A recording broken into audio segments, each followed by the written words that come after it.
Ces cérémonies de clôture de l'année scolaire 2024-2025 ont débuté par la démonstration des talents des élèves en déclamant des slams, des poèmes, en jouant des sketchs et en faisant des danses. Le directeur de cette école, Anissé Gapara, fait savoir que cette démonstration des compétences culturelles et linguistiques vise à renforcer l'expression en langue. Nous avons commencé par la présentation de ces numéros. Les numéros culturels, certes, mais il y a plus que cela des activités en rapport avec la maîtrise du français, de l'anglais, de Kiswahili.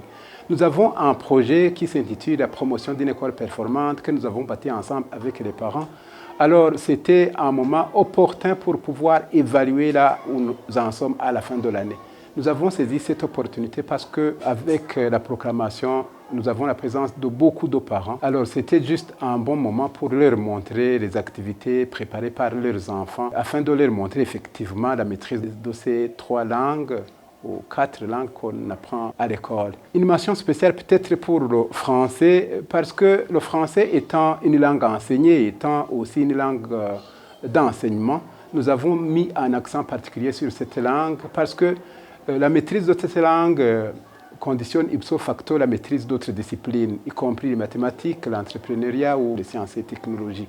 C'est pour cette raison que vous avez vu que les activités que nous avons présentées ont été dominées par le français. Nous sommes vraiment très satisfaits des résultats de nos enfants, en commençant par la section maternelle, parce que tout enfant qui commence la section maternelle à l'âge de 3 ans, plus ou moins 3 ans, termine la section maternelle vers 6 ans. Avec cette maturité, on n'a pas peur vraiment que l'enfant puisse aborder la première année fondamentale. Alors, nous faisons attention en 3e année maternelle parce qu'on doit faire tout pour que l'enfant maîtrise la lecture et l'écriture des mots faciles, notamment en Kirundi. Tous les mots qui ne sont pas difficiles à écrire, les enfants écrivent ces mots et lisent ces mots facilement, y compris même les mots en français comme banane, farine, etc., etc. De cette manière, on évite des problèmes de maîtrise de langue, surtout le Kirundi en première année, là où on commence à étudier les mots difficiles à écrire. Du moment qu'ils ont été préparés, le taux de réussite dans ces classes est très, très élevé. C'est pour cette raison qu'en première année comme en 2e année, même en 3e, 4e, 5e année pour cette maîtrise du français, nous n'avons pas de problème. Nous n'avons pas de problème aussi en Kirundi. Et le taux de réussite dans ces classes est très, très élevé. Mais en 6e année, le taux de réussite s'élève à 100%.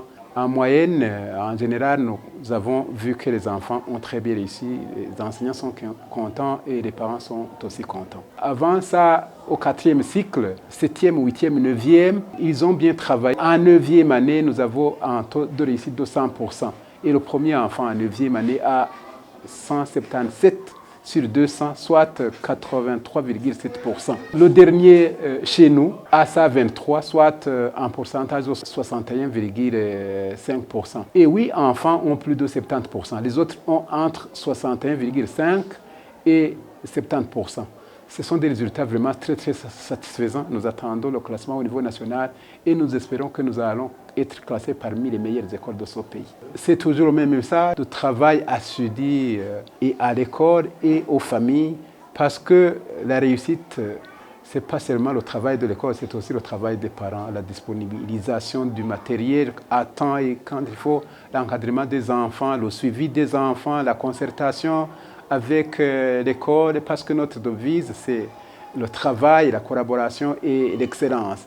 Quand il y a le travail, quand il y a la collaboration, il n'y a pas moyen vraiment de rater l'excellence. Les thèmes développés s'articulaient sur l'importance de l'école, les qualités d'un bon enseignant, les qualités d'un bon élève et de bons parents, les activités des enfants en vacances, la vie dans les ménages, l'ivresse des parents, les drogues ainsi que les conflits familiaux.